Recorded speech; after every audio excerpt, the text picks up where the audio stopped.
Welcome back to Brothers in Boots. My name is Mike, and today I have a very special video that's going to be part of a series of videos of my opportunity to go and meet Gabbard from Kreosote Boots, get my feet measured in person, and see the process and the different steps that Gabbard does to make a pair of Kreosote boots and what really sets his process apart from the others. This particular video will be specifically about the measurements and then how Gabbard uses those measurements, translates them to a last, and how he double and triple checks all the measurements in the process to ensure that your made-to-measure Kreosote boots fit as best as they possibly can.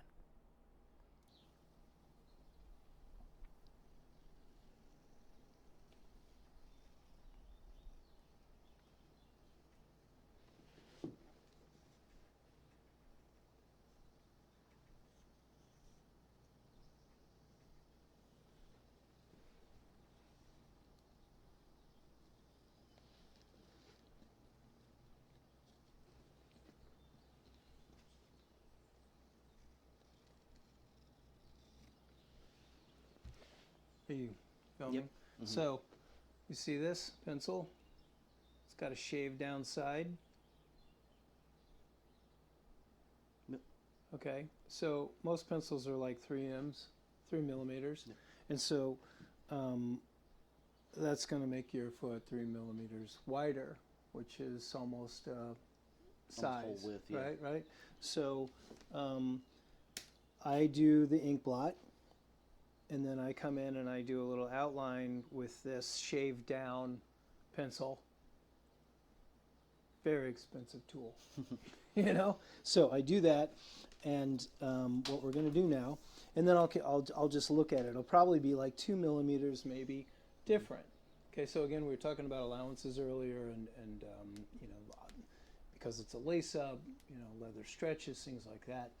These are just maybe in the eyes of somebody who, you know, does it this way, shows you a reference point of what might be a bit tight, what might be not a bit loose, but somewhere in between, right?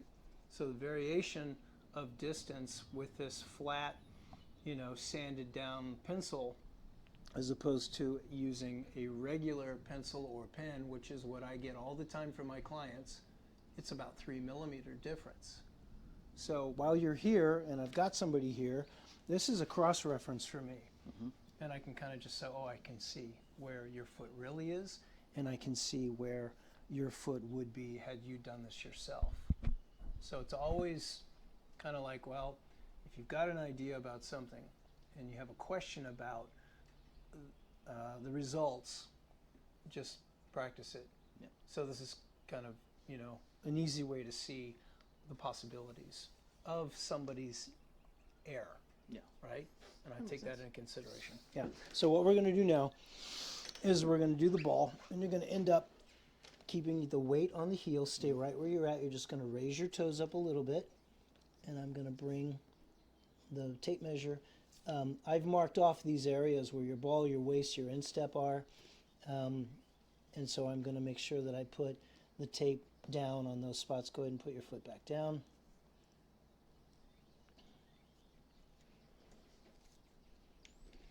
Raise your foot up just a little bit right there. Go ahead.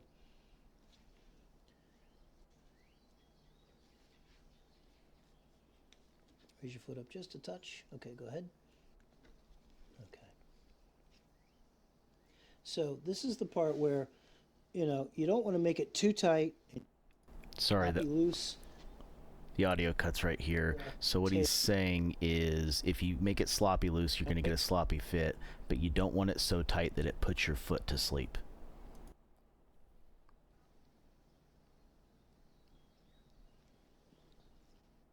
You're looking... Put it down.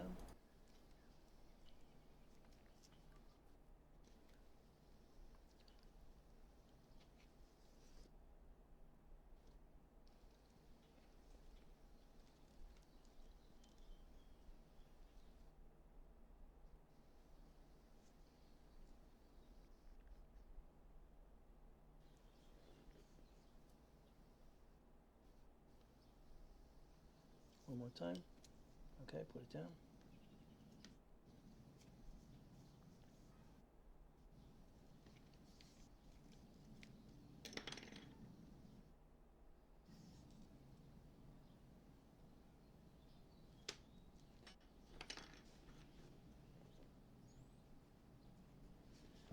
So go ahead. Heel in place. Yep. Now I'm going to come back here, and I'm going to do long heel and short heel. Go ahead and put your foot down.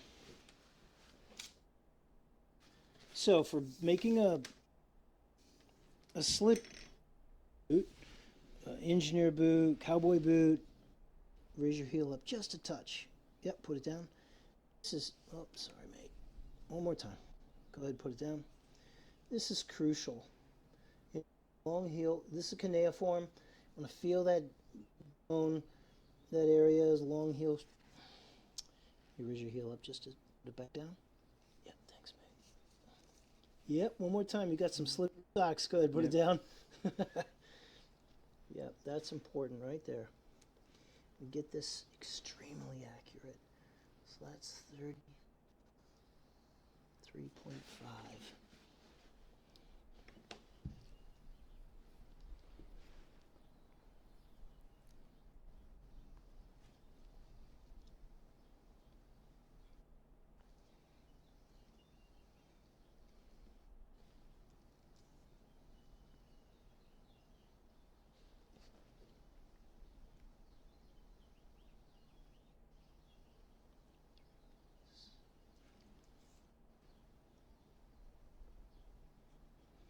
Go ahead and raise your foot up.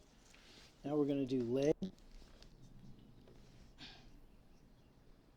5 inches circumference. Enjoy the rolled jeans, and I did not notice the white dog hair flapping on my pants, or I would have grabbed it. I apologize.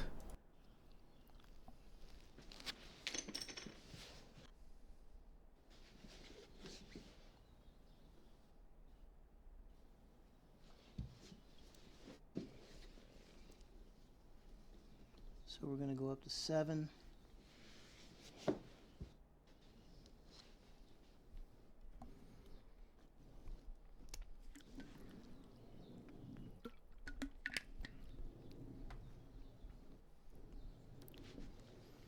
And we'll go to 9.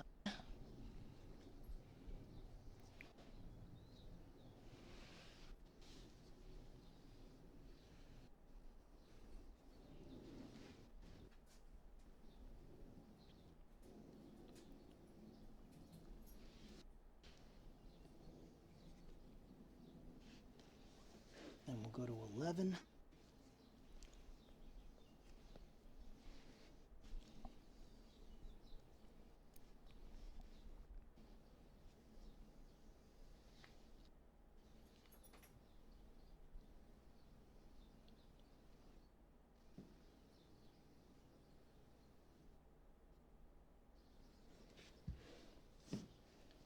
And I know you're going to change socks, but we'll just get it for 12. That's the measurement there.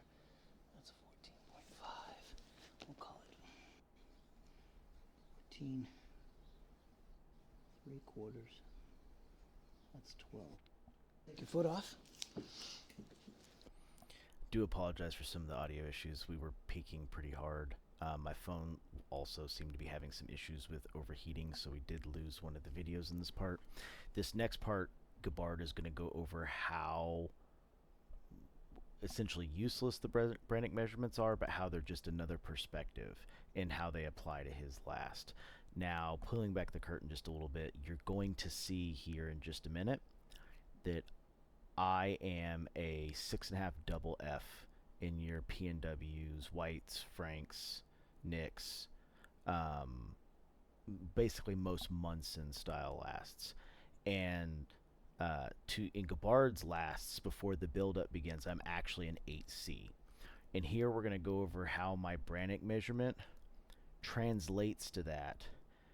And we're going to put an 8C over my ink plot that was done in the video you just watched. And then he's going to do it again with a 7D to kind of show, or I think I might 7.5D, and show the differences between the two and why one would be short versus the other and where the buildups would go in this case to get the correct fit. Now, I'm going to play this video with audio the best I can. It didn't come out the greatest. There's a lot of cracking and popping, so I will be skipping around in this a little bit more, and I will be doing a lot more voiceover on this part. Your heel all the way back? Yeah, I think so. Okay. So, looking at like a 7. So heel to toe, 7. And if we were to use the Brannock device, you know, as it was intended, we'd come over here and we'd look at a 7, and you're like right in the middle of a CD. All right. So if we're going to use your heel to ball, you're looking like 7.5.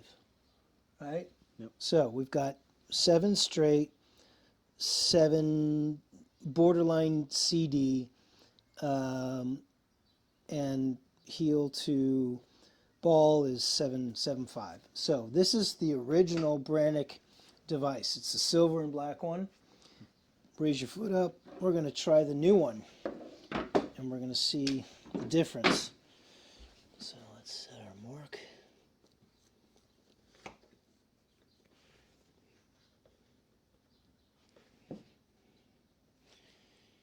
So you're just borderline 7, and 7 now is more like DE in the new device. So let's look. That's heel to toe. Let's look at heel to ball, and you're right at 7.5 again. Oh, sorry, we're looking at our blue. So you're right at 7.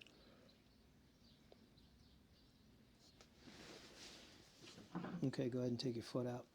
So, interestingly enough, depending on where you go to get your Brannock foot device sized, you could be a half size down in the original, and there are allowances with the new Brannock device that show a half size difference. Brannock devices are made in different sizing ratios: sport size, dress shoe size, and then the balance of the in-between, which is this new one that's female and male. I wouldn't rely on this heavily. So, taking this information, let's use the information that we received from the original black and silver Brannock device, which gave you a 7 CD, right, for your heel to toe, and your heel to ball was like what, 7.5? Yeah. 7.5. So if you were to take this information and you were to go to a RTW manufacturer to have a boot made, and you pick the boot style, and you would say to yourself, what would you say? What size would you give them based on this information? I'd most likely give them a 7D. 7D or 7.5D? Well, I think most manufacturers say half size down, so Okay. it'd be like 7D. I think is the general consistency of most manufacturers, half down from Brannock. Okay, so that's RTW, in most cases made to order. You know, they're standard size lasts. Each manufacturer or each brand or each, you know, maker, we all know this, we have different size ratios. So XYZ's size 7, you know, D in is quite different from, say, my size 7D. So let's do a little comparison. We did some foot measurements earlier. We have the ball, the waist, the instep. We've got the long heel and the short heel. We did leg circumference from 5 inches all the way up to 12. And we did an outline tracing of a last that I think would fit your foot very well. And that was in this particular boot that you're getting ready to have made, which is a nail shank. So let's go over here and let's look at a 7D in that last. And we'll put it over here. This is my guide. So that's my heel guide. If I were to take this last as it is and do an outline tracing, we would see approximately where your foot would be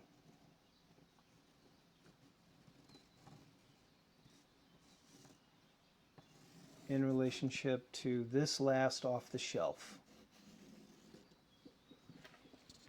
So here's the inside line. A 7D would be very small for you, because what we'd like to do is make sure that there's at least an inch of room in between the toe and the toe box, because your foot will move forward a little bit as you walk, probably about a half to 3/4 of an inch, depending on what you're doing. And if you were to buy a boot that was a 7, or if I made you a 7, this boot would be too small for you. As you can see, it's already starting to cut into the lateral side in between the waist and the instep. So what I would say, so you know, if I were making stock size boots and you said, well, I talked to Gabbard and I like this boot and it's a 7D and he's going to make this boot for me in a 7D, I would make this, you know, if I weren't made to measure, this boot wouldn't fit you, because I would not be doing these calculations. I would just be saying, well, you know, you told me you were a 7D, your Brannick foot, you know, size information is what I'm going to go by. That would be incorrect. What would be more correct is for me to come up a size and then narrow the width so that I've got the length, and the width area that I'm going to work off of is a build-up process. Come in here and we do our tracing again. We just do an outline tracing. You know, this boot, this last is going to look like on your foot. As it's a little bit longer, and although it is a C, okay, and so what we do, we check, we have a check off. What he's saying here is even though it's a C, it's giving the correct footbed size for the foot to sit out, so that with the build-up to add in the extra volume, it is still the correct sized footbed.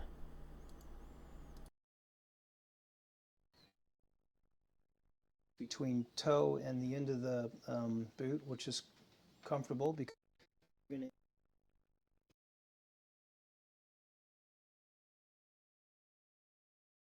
Size of the footbed and making sure there's an inch in front of the toe so you don't black your toes out, nor do you get into a situation where your feet are unnecessarily rubbing your pinky toe and big toe against the edges while sliding forward to black your toes out.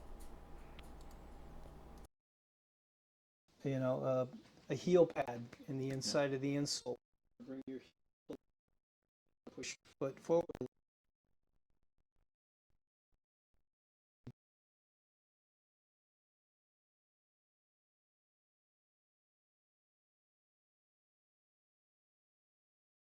Here he's talking about pushing your foot forward with an insole. So, you know, it's common practice for people in ready to wear footwear to have an insole, maybe a heel pad, maybe a half insole that will bring your foot forward.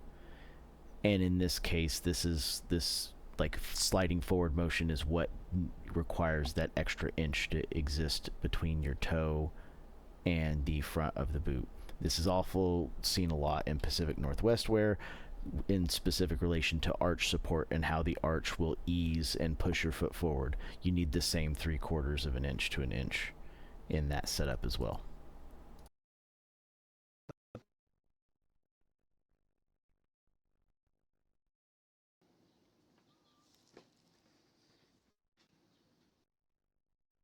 .6. So what I would end up doing, piece of leather.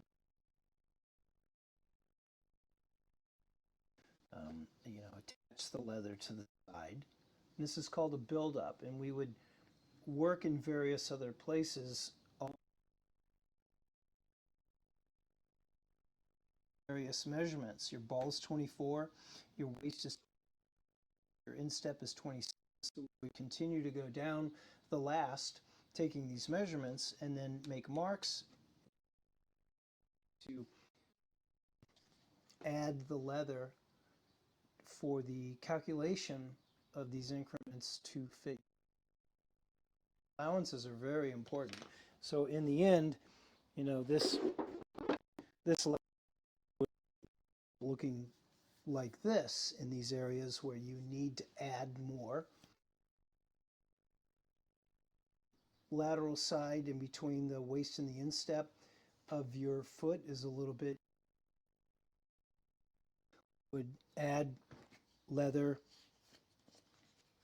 in an area that actually this out, expanded the interior of the boot as we're making it. So when we last the it's possible to replicate your foot measurements and transfer those. That's probably the biggest difference between,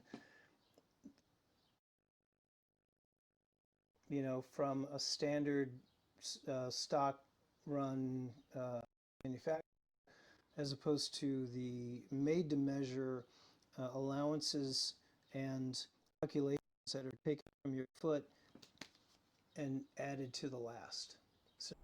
All right, I apologize for the audio cutout on that. I do think it's important for you to hear this in Gabbard's words. I think he does a good job of really taking the complexities of this and explaining it in a very easy to understand way, and it's not just me repeating over the top of it and explaining to you. Unfortunately, the rest of this video, the audio continues to get worse, so I will voice over the rest of what's left of this video. But I want to make it, clear. Once again, I apologize for the audio. I'm not a professional at this. I'm not even the greatest at this, to be entirely honest.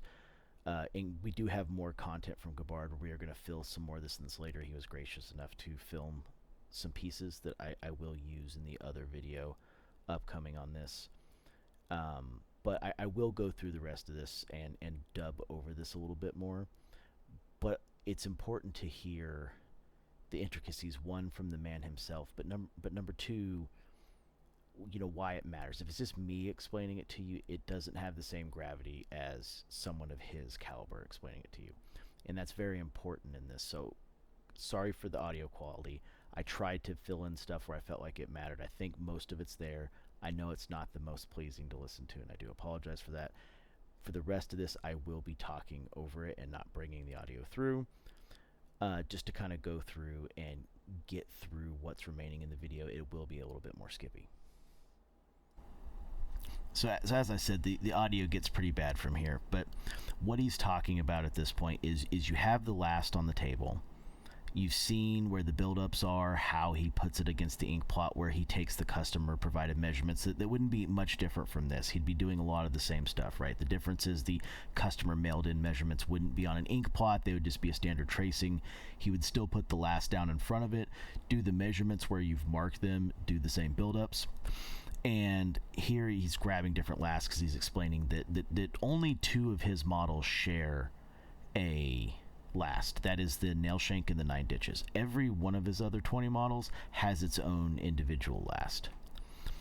And each of those individual lasts have to be properly tested against your measurements. The sizing is going to be relatively the same between all of them, but different tolerances in the toes, whether it's a more bump toe, a more wall toe, it's a narrower silhouette, it's a little chunkier silhouette.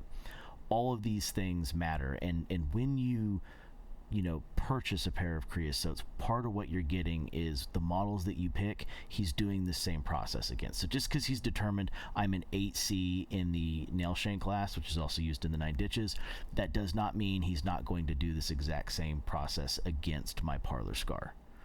And it's important to understand, because when you see your ready-to-made footwear, A lot of times companies have 1, 2, 3, 4 lasts, that's it, and they're used throughout all their styles, right? A lot of times the last differences are toe shapes and maybe heel heights, right?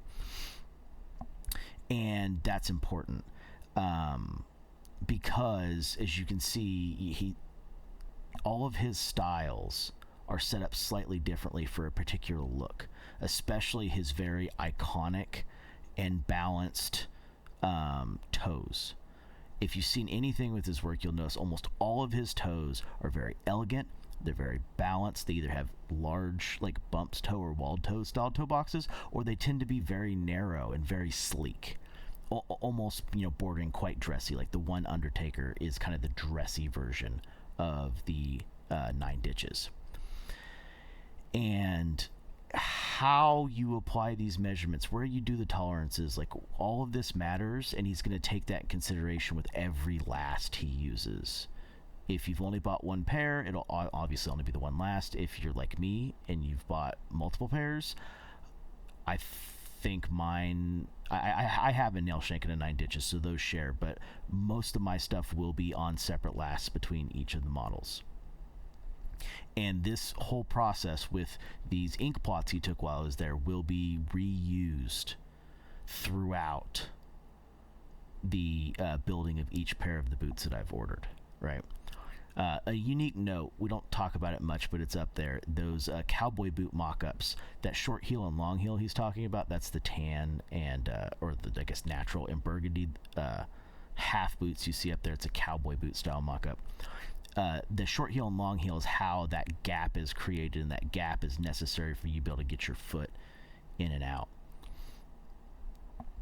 And this last is unique. He'll talk about this in another video. That's a 1948 Munson last, and this is the last he's working on right here. But as I said, the rest of this, unfortunately, the audio is not great, but it's going through how these measurements and these different features line up to your measurements, and where allowances and tolerances are brought in. Because once again, your I think in my case he said the waist was 26, right?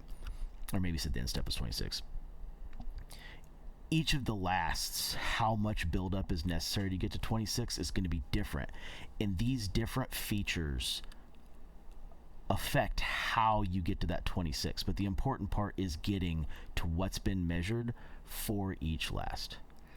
I'm going to go ahead and pause here because, like I said, it's a lot of the same stuff over again. He's going to talk about these lasts in a lot more detail here at a different point. Currently right there he's talking about how you get the initial measurements off the first last. But this is the Kreosote made to measure process. This is what you get when you order a pair of Kreosotes. You see a lot of what's happening here in the bespoke world, but you're getting it also in a heritage boot, which is one of the very few that do this. This is a process that takes skill to do. It's not just as simple as doing all of these measurements. A lot of what's being done, you have to understand how it affects the long term, how it affects the wear of the boot 1,000 miles in versus the second that you put it on. When you get an RTW pair of boots, 9 times out of 10 it's meant to fit at the shoe store because it was sold by Al Bundy, right? We don't want to be Al Bundy'd. We want boots that fit and feel good 1,000 miles later, not necessarily something that's the most perfect, awesome fit you've ever felt at the store. But made to measure marries those worlds together, where you do get the concept of something that does fit properly from day one, but breaks in properly in 1,000 miles. And these are the steps Gabbard goes through to take measurements. Obviously, he can tell by looking at measurements where if he feels like it maybe is a little off. That's just his experience in the craft. And then he double checks the measurements across all the steps to make sure everything's being done right and it's matching up to what's been provided, so that you get a pair of boots that was made to your foot, to move with your foot, to move with your specifications. As you saw in some of the ink plots, I have a couple pieces of my foot that are, I don't want to call them fatty masses, but I don't really know what else you explain. They're pieces that don't necessarily make contact with the ground, but they do add volume and squishy spots in those areas that have to be dealt with. And that's where he was showing that build-up piece on the side as a piece that would have to be put in on that last to compensate for that area. That's where the majority of my width is. In most of the boots, the area I struggle with is that waist to, not waist, sorry, instep to heel area, where even in these 6.5 double Fs that I wear from like Whites, Franks, Nicks, in Franks, their models are a little more voluminous, so it's not as big of a deal. But in Whites and Nicks, they restrict my foot quite a bit, even to the point of the initial wears, they put my feet to sleep. This process that he's doing here eliminates that. It addresses those issues for you. Now, once again, it means, while I could say, oh yeah, I have a nail shank in an 8C, it's not really an 8C. It's made in Mike Smith's foot. The base is an 8C, and that's very important here because these lasts aren't interchangeable like RTW, and that's a real important feature and facet. So I hope everybody enjoys what we saw here. This man is very, very detailed in what he does. He is very good at getting the translation of the outline, the ink plot, which is the impression, the tracings, and all the different measurements, and putting it into a proper fitting butt.